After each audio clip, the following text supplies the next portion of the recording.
My journey with functional neurological disorder, or FND. It started back in 2016 to 2017, and at the time I had begun to experience severe pain. It was in my lower back and it radiated down my legs, and it got so bad that I ended up going into A&E. Now, I did this several times, it wasn't just once, um, and I kept going back to the doctors because the pain and the weakness that I had in my legs from it was so bad that I had to keep going back. At first, they thought it was bilateral sciatica. Bilateral meaning both legs. I'd had multiple scans, so x-rays, MRIs, you name it, and they'd prescribed me pain relief. Nothing really improved when they did this. And over the time, the diagnosis kept changing. They kept saying it was this, it was that, and it wasn't. The doctors went back and forth, running tests, blood tests, more scans, trying to find an actual cause that was visible as to what was going on. And they ended up saying that they didn't know really what was going on or what was happening, which is not what you want them to say. That's one of the hardest parts about FND. It doesn't show up in scans. It's not like a visible difference. You can't see a difference in bones or muscles or nerves that's visible. So they can't just point to something as, oh, this is what the cause is. So before they do that diagnosis, they have to rule out everything else that it could be. And a diagnosis of FND, functional neurological disorder, can take years. For me, it's been nearly a decade. And from those first symptoms back in 2016, 2017, right up to now in 2025, it took me to get the diagnosis.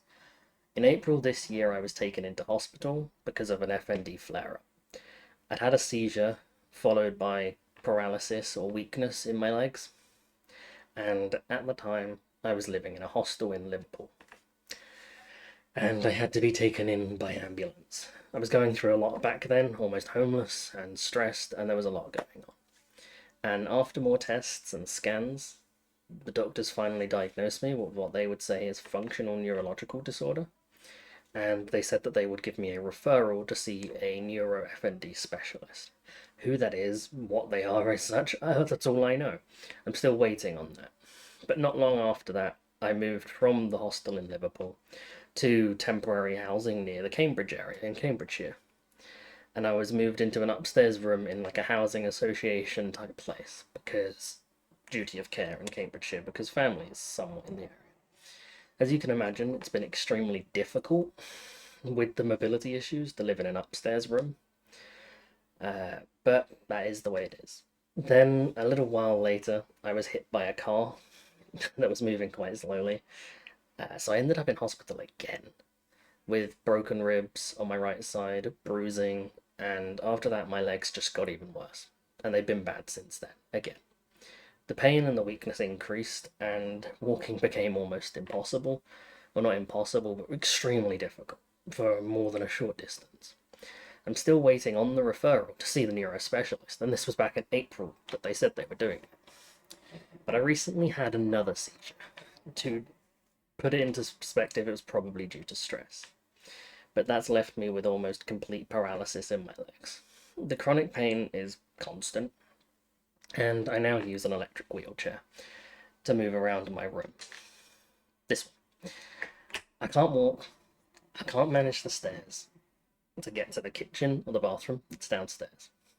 So right now I'm waiting on that occupational therapy assessment that I've asked for, that I've been chasing down for a while now. The idea of this assessment is to provide a report for housing to find me somewhere suitable to move to, because this place with stairs and everything and the issues is just not suitable for someone in my condition. And it needs to be somewhere suitable for someone with FND that's ideally wheelchair accessible is what I'm after, because I can't mobilize otherwise at the moment, and somewhere where I can manage day-to-day life safely when I'm having flare-ups or anything. Now, living with FND is like being trapped in a body that doesn't want to listen to you. It's the frustration of you want to move, you want to do things, but your body, it doesn't cooperate. It doesn't do what you want it to. it's the constant gnawing pain that it just doesn't seem to let go. Like, it's wearing you down every single day, and you're constantly in that pain.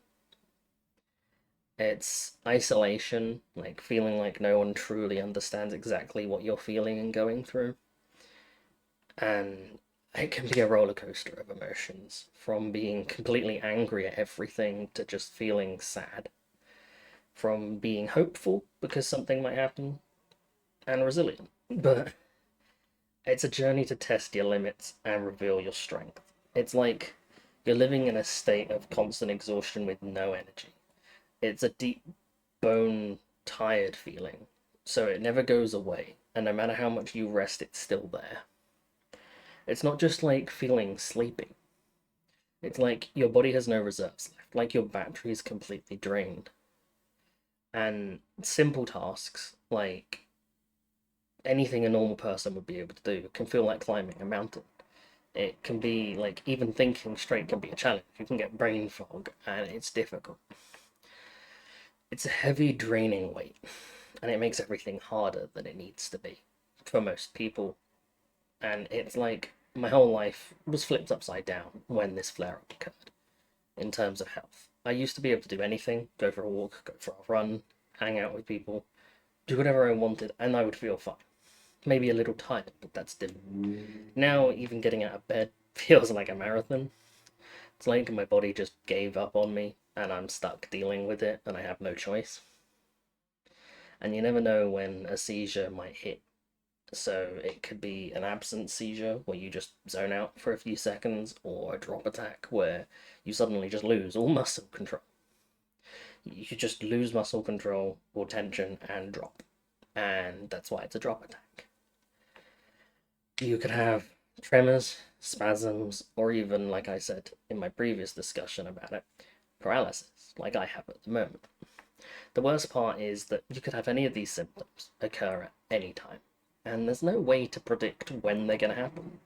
I mean, you can find some things that might trigger it, or some signs that it might happen, but yeah, it's not just your legs. It can affect your arms, your whole body, and it's completely exhausting. And like I said, makes everything that much harder. On top of all of that, it's the constant hospital visits, the endless tests, the stress of crowded wards. It's a never ending process that drains you physically and emotionally. It was exhausting going through all the tests to try and find out what was going on. And it's terrifying how quickly things can change. One minute you might feel normal, and the next you could be completely unable to move your legs, like happened to me. And you could even have it where you can't move, for example, from the neck down. It's a constant state of being scared for me at the moment. You know, you're fearing and stressing and being terrified of what might happen next.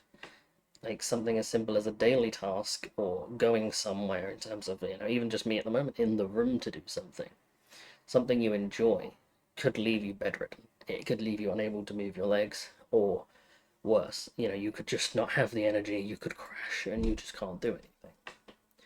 It's a constant battle with your own body. You don't know when it might turn against you or change. And my natural reaction was to fight the diagnosis, fight the condition, and pretend it wasn't happening to me. I refused to accept the limits that it put on me. I pushed myself multiple times until I crashed. It's like I was stuck in denial, not wanting to admit that it was real. Because if I did, then everything would change, because I have this condition and it's there.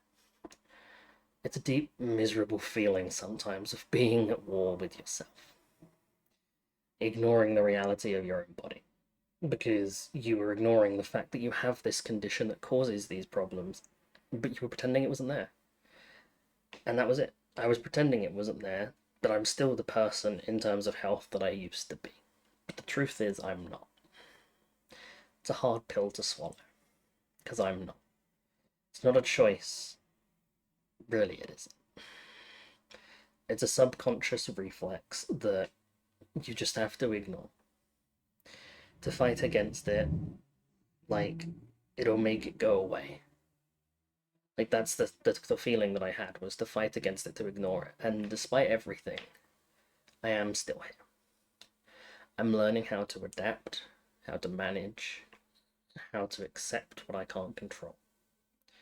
FND, in all honesty, it might have taken a lot from me.